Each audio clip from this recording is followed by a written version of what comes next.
mûrir spirituellement encore. Merci Seigneur pour ce que tu as préparé ce matin. On te donne nos cœurs, nos pensées, Seigneur. On veut vraiment recevoir de ta part ce que tu as prévu. On te dit déjà merci à l'avance. Et bénis ton serviteur au nom de Jésus. Amen. Amen.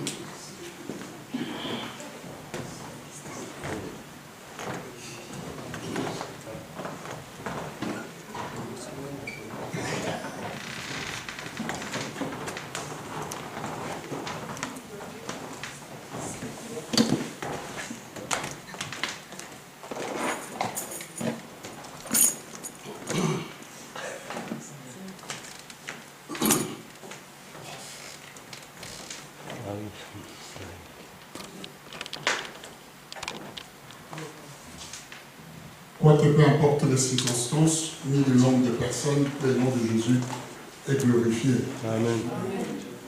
Le nom de notre Dieu n'est pas glorifié parce que nous sommes là. Si les hommes ne sont pas là, Jean-Baptiste a dit sur ces pierres, Dieu va susciter les enfants d'Abraham qui pourront l'adorer. Dieu reçoit l'honneur, la magnificence et la gloire à tout moment, même quand nous dormons et quand nous sommes là. Je vais faire mieux. Mon frère, si tu peux tourner le ventilateur vers tout le monde, moi je les reçois, mais j'aimerais que l'Église puisse les recevoir. Voilà, comme ça c'est mieux. Nous vous rassurons que les jours qui viendront, vous aurez plus de ventilateurs dans l'Église pour vous rafraîchir un peu, vous donner le vent fraîche. Parce que notre Dieu est bon. Amen. Hein? Nous lui rendons gloire pour ce qu'il est, pour ce qu'il représente. Pour nous qui sommes ses enfants. Oui, comme ça. Parce que si vous êtes dans la fraîcheur, vous allez écouter. Si moi je suis dans la fraîcheur, je vais beaucoup parler. Et vous allez dormir. Je préfère alors vous écouter. Parce que moi je ne veux pas dormir. Mais je vais quand même parler. Amen. Amen. J'ai quelques communiqués à nous donner. Mardi, demain, mardi. Donc nous avons mardi la semaine, nous aurons notre culte. Rassurez-vous, ne fouillez pas plutôt. Les temps sont rafraîchis le soir. Hein. Dans la journée, c'est la chaleur, mais le soir. Mais mardi, dès mardi, on aura trop grosses motrices de ventilos qui vont vraiment souffler. Il faut venir avec des cordes parce que vous risquez de vous retrouver dehors. Et puis, la journée qui vient, vendredi, j'aimerais que nous puissions tous travailler pour cette journée d'évangélisation. Invitons plus de personnes. C'est comme ça que nous pouvons mettre en pratique la parole que nous recevons et aussi les enseignements qui nous est donné. La sémence, si elle est entre nos mains, nous ne pouvons pas bénéficier de quelque chose. Mais si elle est mise par terre, dans la terre, c'est là qu'elle va produire des fruits. Si nous donnons des invitations de gauche à droite, comme ils sont là, ayons ces soucis de l'évangile pour vraiment que cette soirée-là soit une soirée de miracles, parce que nous sommes des gens, des personnes miraculeuses, de miracles. Nous entraînons le miracle partout avec nous. Et ça, nous ne pouvons pas en douter. Même dans la vision de l'évangéliste, il a vu que quelle que soit la puissance qui génère, en fait, dans cette vision, je vois comment le monde est séduit. Et la séduction est là. Et cette séduction n'épargne pas de gens.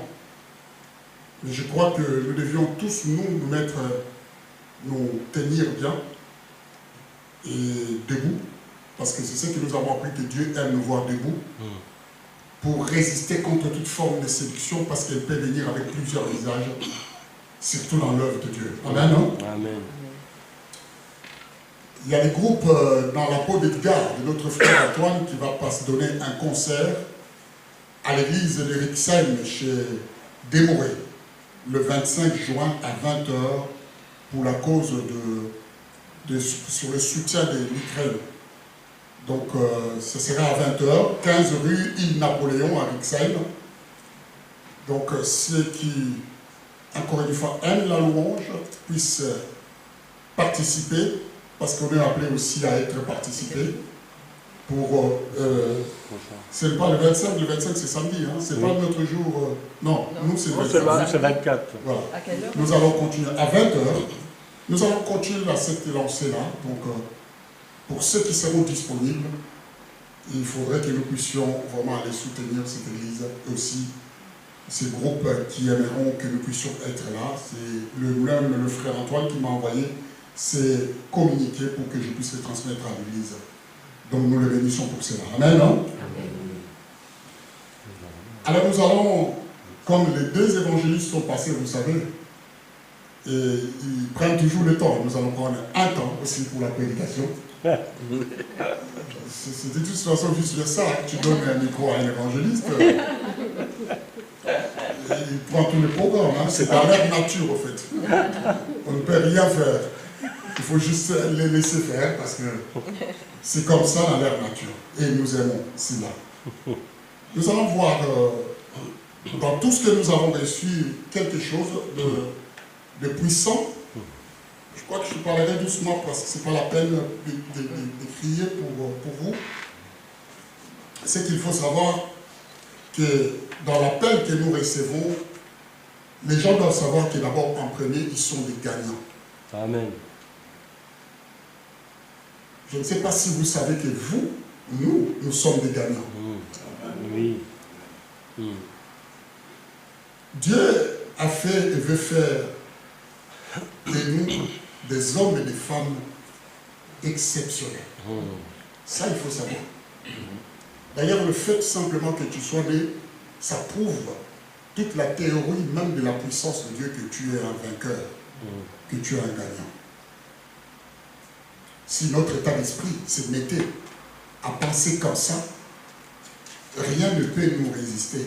Ça, je vous le dis la vérité. Ouais. Amen. Quand tu es habillé et revêtu d'un étoffe de gagnant, tu sais que partout où tu passeras, cet environnement, tu vas triompher. Amen. Parce que dans les gagnants, il n'y a pas de défaite. Dans les gagnants, il n'y a pas d'échec. Il n'y a pas de découragement.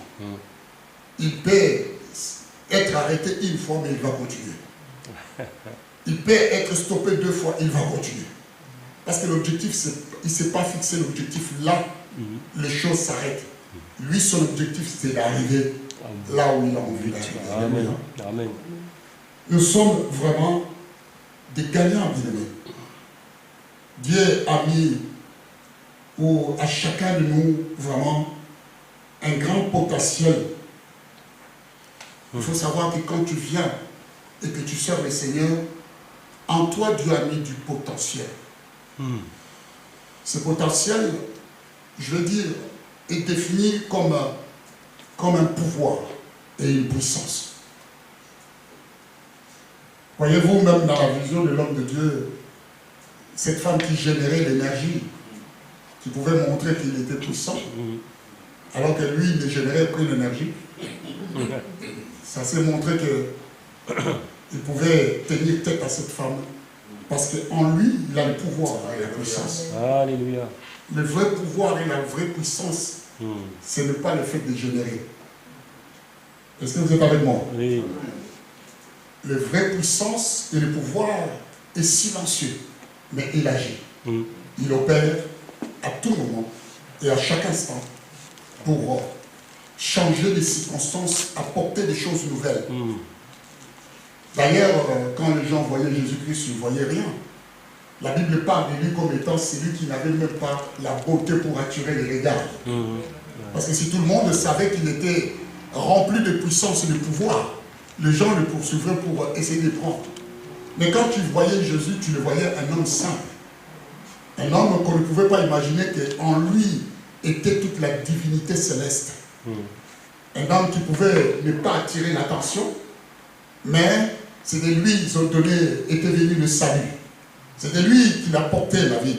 Bien aimé, la seule chose que tu dois savoir, que Dieu a mis en nous un grand potentiel de pouvoir et de puissance. Amen. Reste à savoir comment le mettre et quand le mettre en service, au service des autres. L'évangélisation, c'est être mis au service des autres. On a parlé, je parlais avec René ce matin, le meilleur commandement du Seigneur qui nous permet d'être utile à lui, et celle-ci, tu aimeras ton prochain comme toi-même. L'amour est mis au service des autres. Nous devions être des gens qui se soucient des autres. Les gagnants est celui qui se soucie des autres. Vous savez, comme dans la parabole du talent, dans les Matthieu 25, nous n'allons pas le lire. La Bible dit que, en parlant dans le verset 16, la Bible dit, aussitôt à celui qui avait reçu 5 talents, la Bible dit, aussitôt celui qui avait reçu les 5 talents s'en allant et le fit valoir et en gagnant 5 autres. Ça, c'est la vision, la manière. Aussitôt. Nous avons vécu de moments puissants dans la conversion. Et nous continuons à vivre ces moments-là. Et si nous ne sommes pas forts, vous savez, quand vous recevez, il y a toujours l'ennemi qui rôde autour de nous pour essayer de décourager les gens. C'est cet assommeillement qui est, si toi-même tu n'es pas capable de tenir, tu vas rester au bord du chemin. Alléluia. Et ce n'est pas ce que Dieu veut. Ce n'est pas cela. Nous voyons que l'évangile nous mène à la lumière. Aussitôt, celui qui avait reçu les 5 talents, cette personne avait dans son esprit un esprit de gagnant. Il était motivé même dans cet état d'esprit. Il ne veut pas rester sur les 5, mais il veut en gagner encore et encore. Amen. Dans son esprit, il était formaté.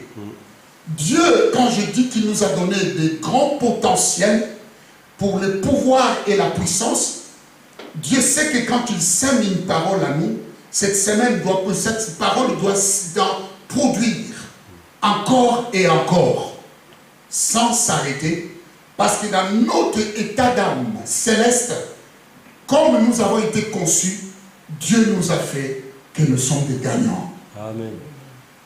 Dieu n'accepte pas les faibles devant lui. Est-ce que vous êtes avec moi? Parce que lui-même n'est pas faible.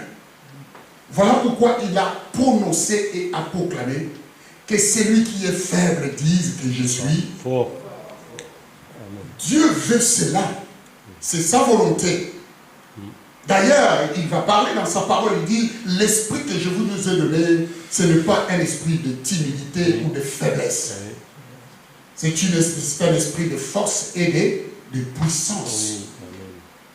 Nous comprenons le besoin et le désir de Dieu quand il voit son fils, quand il voit sa fille. Il te considère comme tu surpasses tout dans chaque lieu où il te met. Tu dois gagner. Amen. Tu ne dois pas gagner parce que tu dois combattre. Non.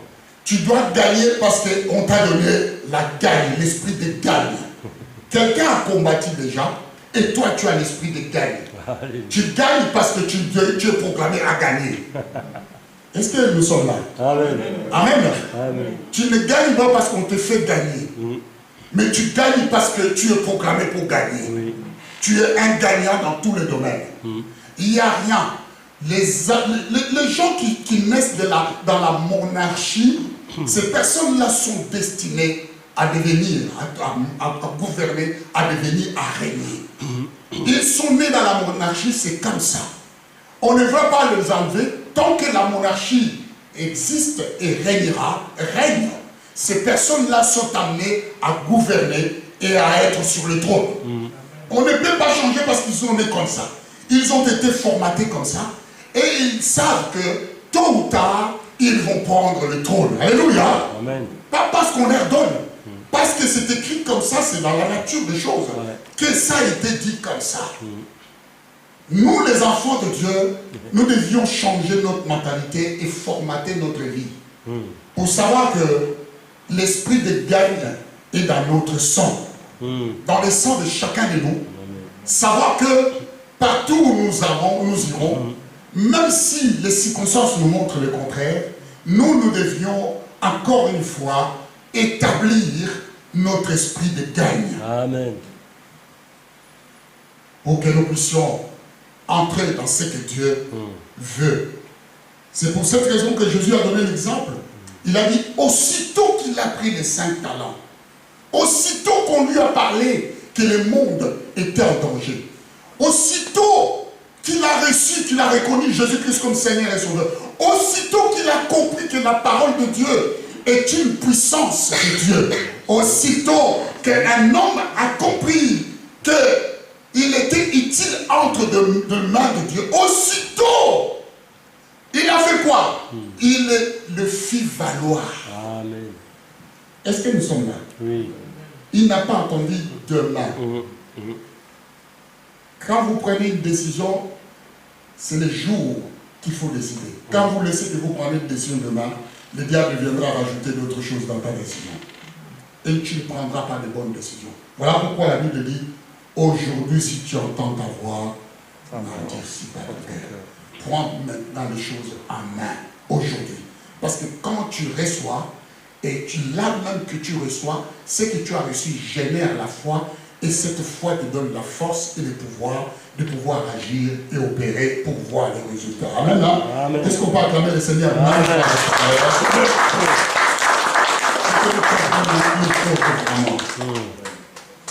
Celui qui reçoit doit avoir les objectifs et aussi la foi. Quand je reçois quelque chose, je dois moi porter des objectifs. Si quelqu'un dans cette vie n'a pas d'objectif, c'est une personne perdue. Nous sommes d'accord? Tout le monde a des objectifs. Tout le monde fait des projets.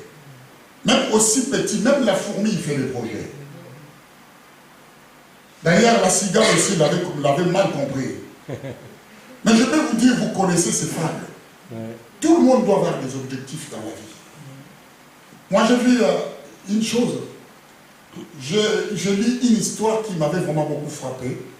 C'est une personne qui, avec cette chaleur d'ailleurs comme ça, qui avait une insuffisance respiratoire. Et il n'arrivait pas à respirer. Il était au bord de chaos et de mourir. Et quand on l'emmène à l'hôpital, on lui met sous assistance respiratoire. Alors on lui permet de respirer parce que sinon il allait partir et mourir. On lui a mis sous son oxygène, c'est ça?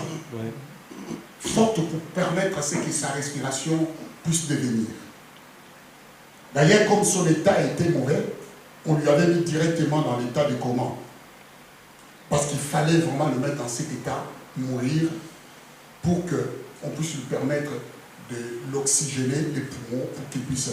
C'est ce qui s'est passé d'ailleurs avec tous ceux qui avaient des graves symptômes de Covid. Hein? Donc quand on n'arrivait pas à en trouver directement ici pour permettre à ce que l'heure entre, quand les poumons ne pouvaient pas. Il y a des gens qui ont été sauvés comme ça, mais cette personne a été mise.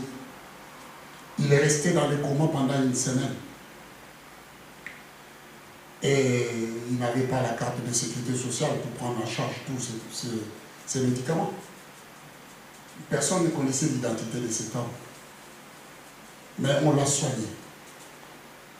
Lorsque il est sorti du coma et qu'il s'est mis à bien respirer, le docteur va venir le voir et lui dit, alors ça va mon frère, ça va bien? Il dit, oui, je vais bien. Le docteur lui dit, écoute, tiens, voilà la facture de tous les soins que tu as été pris. La facture est là. Cet homme a regardé la facture. Tu connais cette histoire? Cet homme a regardé la facture. Et la facture disait qu'il devrait payer à peu près 1 million d'euros. Il a commencé à pleurer. Les infirmiers avec les docteurs qui étaient là n'ont pas compris. Ils ont dit, mais peut-être il pleure parce qu'il n'a pas d'argent. Alors le docteur, pour le consoler, il a dit, écoute monsieur, ne pleurez pas. À cause de 1 million, ne pleurez pas pour la facture. Réjouissez-vous parce que Dieu vous a sauvé. Amen. Dieu vous a sauvé. Et cette facture, vous pouvez la payer plusieurs fois. Vous pouvez faire un crédit, vous pouvez faire tout, mais plusieurs fois. Mais la meilleure chose, réjouissez-vous, ne pleurez pas parce que vous êtes en vie. Beaucoup sont morts. Cet homme a répondu, je ne pleure pas pour la facture. Est-ce que vous êtes avec moi? Il a dit, je ne pleure pas, docteur, pour la facture. J'ai les moyens pour payer cette facture. Je vais vous dire l'âge de cet homme. Il avait 85 ans. J'ai les moyens pour payer cette facture, c'est pas ça. Mais j'ai réalisé une chose. Que depuis ma naissance, jusqu'à ce jour de 85 ans, Dieu a permis que je puisse respirer gratuitement.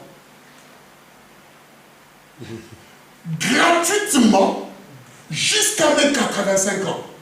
Mais je fais une semaine à l'hôpital. On me facture 1 million d'euros. Vous imaginez si Dieu aujourd'hui décidait de me donner la facture? De tous les temps que j'ai respiré jusqu'à aujourd'hui, combien je paierai? Alléluia! Combien je dois à Dieu? Parce que si les hommes peuvent me facturer une semaine 1 million, que je vais payer? Est-ce que les 85 années que j'ai eu le temps de respirer librement, et bien et sûrement, combien Dieu va me facturer? Alléluia. Vous comprenez la grâce que nous avons? Est-ce qu'on peut acclamer le Seigneur? Amen. Vous comprenez que même s'il fait chaud, même s'il fait froid, vous devez venir adorer et louer votre Dieu. Vous comprenez que rien ne peut vous stopper si cet homme a pris conscience. Combien nous qui sommes les enfants de Dieu, nous ne prenons pas conscience de ce que Dieu nous a donné? Alléluia. De la grâce que nous avons chaque jour de bénéficier à rien que de la santé, de pouvoir le louer. À rien que de cela. Mais je vais vous dire que Dieu donnera la facture à beaucoup de gens. Alléluia. Le jour du jugement, il montrera, il a dit, tu me dois ça. Parce que je ne sais pas pourquoi je t'avais mis sur terre. Mais au fait, tout le temps que je t'ai laissé respirer, ça t'a servi à rien. Alors il va falloir que tu me payes. Sauf que là-bas, les chèques, vos chèques en banque ici ne vont pas. Hein. Ça ne va pas du tout. Vos chèques de crédit mutuel, de CIA, BNP et tout, tu ne peux pas les donner à Dieu. Alléluia. Est-ce que vous êtes avec moi? Le chèque que Dieu veut, c'est que tu sois utile entre ses mains et que tu puisses apporter l'évangile. Alléluia. Que tu annonces que Jésus-Christ est Seigneur et Sauveur, que Jésus-Christ est le roi et le maître, qu'il sauve encore, qu'il délivre, qu'il accorde bénit, qu'il guérit. C'est ce que tu es. Tu es né gagnant pour annoncer le vertu du royaume de Dieu. Acclamons le Seigneur. Je disais que celui qui reçoit doit avoir les objectifs. Et les objectifs est la foi. Les objectifs pour saisir les opportunités que Dieu met aussi à sa disposition. Il faut saisir les objectifs que Dieu nous met à notre disposition. Quelles sont les circonstances que Dieu réunit? Si Dieu a réuni que des gens sont venus te voir, ce sont des objectifs, ce sont encore une fois des opportunités. Ouais. C'est le moment de parler à ces gens-là de Jésus-Christ. Alléluia. Amen. Même si tu les connais. Ça, c'est des opportunités. Ouais. Quelles sont les opportunités que Dieu te donne? Quand tu es quelque part et que tu vois les circonstances te permettent de parler au Seigneur, parle. Et c'est cela que Dieu veut pour nous. Il faut que nous puissions saisir. Les objectifs ici, ce sont les opportunités que Dieu met à notre disposition. Combien de fois nous avons fait passer, encore une fois, les opportunités de parler de Jésus-Christ? Peut-être parce que nous n'étions pas prêts, ou peut-être par honte d'annoncer Jésus. ou peut-être par crainte. Qu'est-ce que les gens vont dire? Les regards des gens.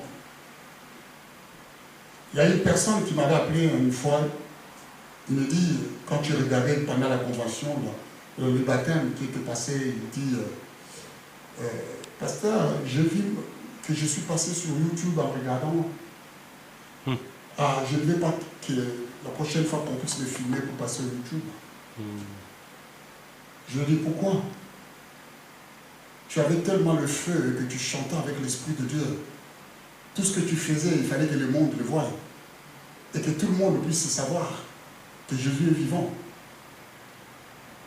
Est-ce que tu sais combien de gens tu as pu toucher rien qu'à ton attitude? Combien de gens se sont dit, ah ben tiens, tu commences à faire rêver les gens à cause de ce que tu faisais. Toi, tu ne peux pas voir ces résultats. Sauf que les gens qui l'ont vu, peut-être ils se sont dit, ah mais purée, j'aimerais être comme ses frères, j'aimerais être comme ses sœurs. Mais dis-moi pourquoi tu ne veux pas. Oh, mais parce que si les gens de l'ancienne église, les membres de l'ancienne église où j'étais me voient, ils vont se dire, ah mais voilà, ils chantent maintenant. Elle chante maintenant. Parce que là-bas, je ne voulais pas chanter. J'ai dit, je lui ai donné une parole. Je dis, ma soeur, ici, tu apparais. Et moi, je ne vais pas enlever ça. Parce que ce que tu es en train de me donner comme définition, c'est une définition de perdante. Une gagnante n'a pas honte du Seigneur. Parce que la Bible dit, si tu as honte de moi devant les hommes, j'aurai honte de toi.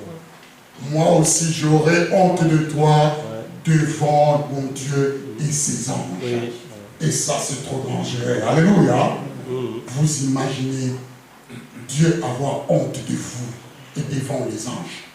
Ça vous amène tout droit dans les ténèbres. Un gagnant, c'est quelqu'un qui n'a pas honte de Dieu. Amen. C'est quelqu'un qui, encore une fois, la parole brûle dans son cœur. Ça bouillonne. Parce que Dieu a mis quelque chose en lui qui ne peut pas changer. Dieu a mis quelque chose qui ne peut pas, cette chose-là brûle. Vous connaissez le disciple de chemin d'Emmaüs?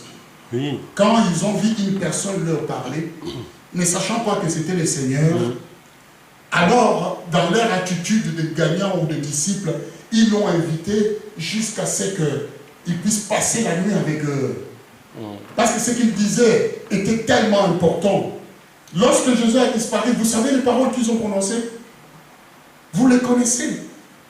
Nos cœurs ne brûlaient-ils pas lorsqu'il nous parlait de l'évangile? Alléluia. Ouais, il y avait quelque chose qui brûlait en eux quand il parlait. Un gagnant est celui qui, dans son cœur, brûle pour le Seigneur et continuera à brûler quand il s'agit des choses du royaume des cieux. Amen, amen, amen, amen, amen.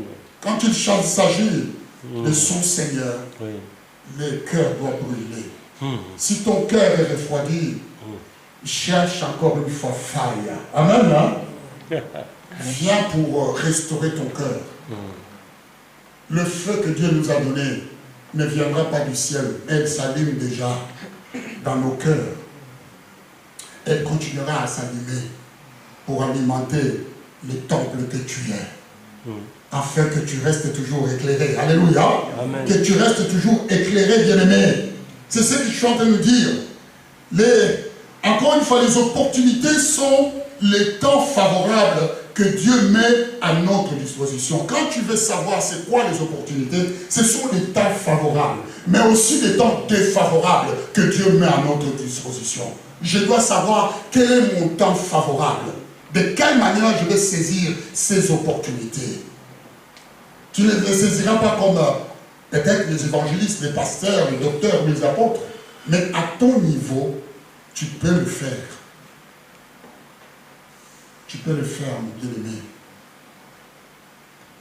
Tu n'es pas n'importe qui. Si tu viens tous les jours ici pour écouter la parole de Dieu, c'est que Dieu t'a prédestiné. Nous avons un destin. Et nous devions être tous des gagnants d'âme.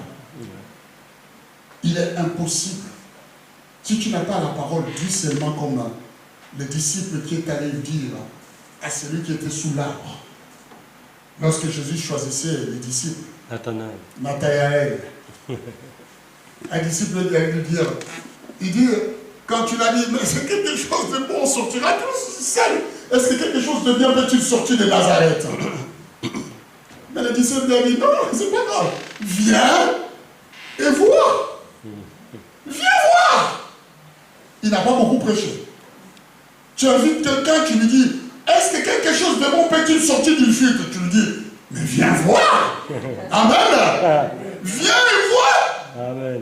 Arrête-toi là. Tu n'as pas besoin d'évangéliser. Dis-lui, viens et viens voir. Voilà. Amen. Et là, ce n'est plus de ton ressort. Ça reste maintenant dans le ressort de Dieu vivant. Amen. Amen. Si cet homme par curiosité, il vient, Dieu a la capacité et le pouvoir de le faire voir. Amen. Amen. Est-ce qu'on peut acclamer le Seigneur? Dieu a le pouvoir et la capacité de le faire voir. Amen. Parce que tu as témoigné, tu lui as dit, viens et tu verras. Amen. Et Dieu lui permettra de voir. Peut-être qu'il y a beaucoup qui sont dans l'église qui ne voient pas, mais lui, il verra. Ce jour-là, les écailles vont tomber. Il verra. Et il témoignera. Ah, c'est vrai. Ce que tu m'as dit, il est vraiment le Fils. Amen. Amen. C'est lui qu'on attend. Parce qu'il a vu, les écailles sont tombées. Il a vu réellement la nature et la personne de Jésus-Christ. Amen. Il a compris que c'était cela. Nous sommes des gagnants aimés. Dis-toi, je suis un gagnant. Vas-y, dis-le. Je suis un gagnant. Je suis un gagnant. Dis-le. Je suis un gagnant. Mais tu n'es pas un gagnant pour gagner les gros millions. Non, non, non, non, non, non. Non, non, non, non. Je vais vraiment être clair là. Tu ne vas pas sortir d'ici. Le pasteur a dit que je suis un gagnant. Donc, dans tous les domaines, je vais aller gagner les gros millions. Je vais gagner les bingos. Il y a les bingos aussi. Je ne sais pas, il y a quoi? Je vais gagner tout. Non. Tu es gagneur d'âme. Amen. Tu es gagneur d'âme. Tu es un gagnant. Dans tous les domaines, tu es plus que vainqueur. Amen. Voilà pourquoi il faut saisir les opportunités que Dieu met à notre avantage. Il faut ne pas les louper. Il ne faut pas passer. Le pasteur Toussaint nous a dit qu'il ne faut pas passer la saison. Il ne faut pas non plus donner l'opportunité à l'ennemi de pleurer. Non, il faut te lever. Dieu veut nous voir debout. Et quand tu es debout, il faut que toi tu saches ton état d'esprit. Un prince, une princesse, il sait ce qu'il est. Il sait qu'est-ce qu'il valent. Comment ce qu'il est, comment les gens vont le respecter. Et tout le monde le reconnaît. Parce que quand on voit même le prince de Chine, on le reconnaît quand même. Alléluia. On sait quand même, il est de la nature monarchique. Il fait partie du royaume. Il est le prince royal. Même autant qu'il n'a pas de pouvoir, on le reconnaît par sa façon. Toi, tu dois être reconnu parce que tu as plus la principauté. La Bible dit, réjouissez-vous petits troupeaux, parce que Dieu a trouvé bon de vous donner le royaume. Alléluia. Amen. Oh, le royaume est à nous. Amen. Le royaume est à notre portée. Le royaume est pour nous, bien-aimés. Moi, ces paroles, quand elles résonnent, je dis merci Seigneur, parce que tu m'as donné le royaume. Quel royaume? Quel est le royaume que Dieu t'a donné? C'est le royaume, c'est le royaume qui gouverne tout, le royaume où toutes les décisions sont prises. Le royaume où tout répond présent et oui. Le royaume de Dieu. N'est-ce pas, René, nous avons dit, cherchez d'abord le royaume et tout te sera donné par-dessus, n'est-ce pas? C'est ce que nous avons dit ce matin. Voilà pourquoi Dieu a dit, cherchez premièrement le royaume. Parce que quand tu as le royaume, tout est donné par-dessus. Alléluia. Le royaume génère et tout ce qui manque, le royaume donne le pouvoir et la puissance. Nous sommes les citoyens du royaume. Oui, parce que le royaume nous appartient. Bien-aimés, quand je parlais des objectifs et la foi, je disais que les objectifs, ce sont les opportunités, mais la foi est une matière première qui nous permet d'obtenir ce qu'on veut. On a les objectifs et Dieu nous donne une matière première, qui est la foi. Il te dit, avec cette matière première, tu peux obtenir tout ce que tu as. Quelqu'un qui a compris va voir que pour qu'un boulanger puisse obtenir le pain, il lui faut d'abord les matières premières. Nous sommes d'accord? Oui. Il lui faut la farine, il faut le levure, il faut tout ça, tout ça. Mais quand il va mélanger tout ça, il va obtenir quoi? Le baguette et le pain. Il ne peut pas avoir le pain comme ça. Dieu dit, tu as les objectifs. Moi, j'ai associé à ces objectifs la foi. Parce que dans toutes les opportunités que je mettrai devant toi, sans la foi, tu ne peux pas obtenir ce que tu as. Nous ne marchons pas selon la vie, mais nous marchons selon la foi. Amen. Amen. Rassurez-vous, il reste 5 minutes, je vais vous libérer à 30, parce qu'il fait trop chaud. Et la parole, elle est certaine. Même si on sème peu, elle va produire et générer grand. Oui, amen. Il y a tellement de choses à dire. Mais le temps nous permettra de le dire. Parce que nous avons besoin de vous formater. De permettre à ce qu'aujourd'hui, que nous ayons gagné. Pas simplement ces pays, mais nous gagnons parce que Dieu nous l'a dit. C'est vraiment vous qui êtes là pour attendre cette parole. Beaucoup sont absents aujourd'hui. Et j'imagine quelles sont les raisons qu'ils ont données à Dieu. Alléluia. Hein? Quelles sont les... Il fait chaud. Et c'est ça les raisons qu'ils ont données à Dieu. Il fait chaud, Seigneur. Parce qu'à la maison, il fait froid.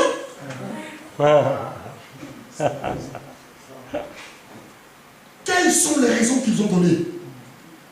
Hein? Et vous verrez que ça sera pareil le jour de l'enlèvement. Alléluia. Beaucoup seront distraits. Et ils ne seront pas là.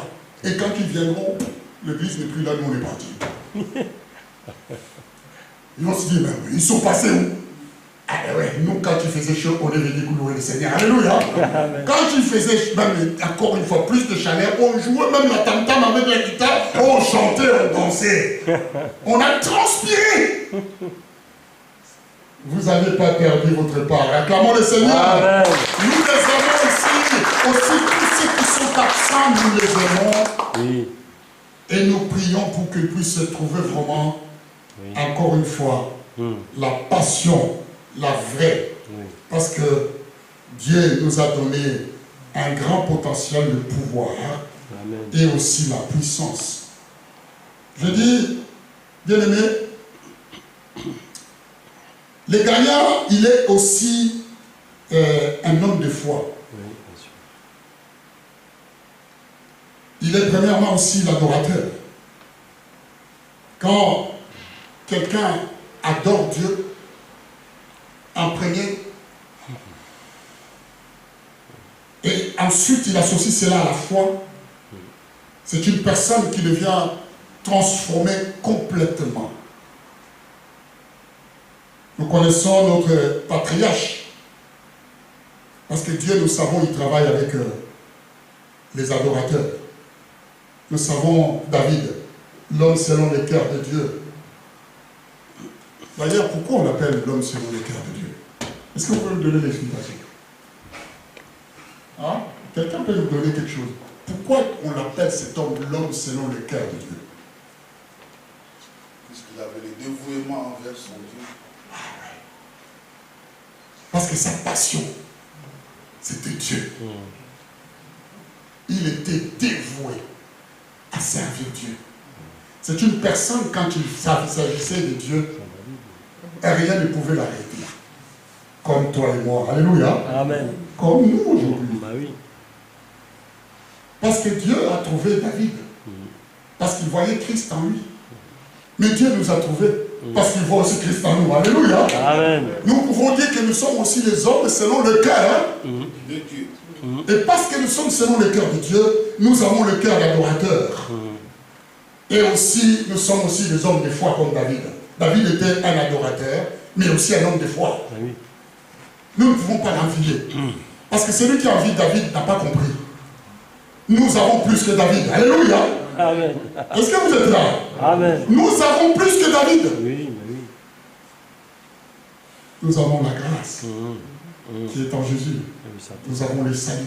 oui, ça, Nous avons le Saint-Esprit. oui. Nous avons la vie.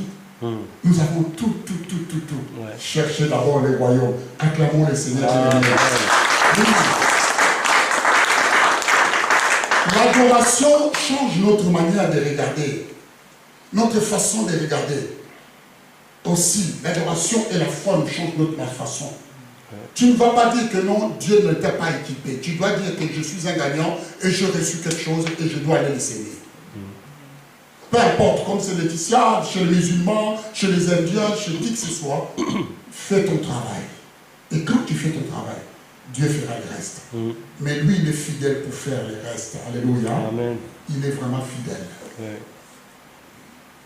Maintenant, le dépôt, je ne vais pas finir. Nous sommes arrivés. Mon frère, tu peux couper.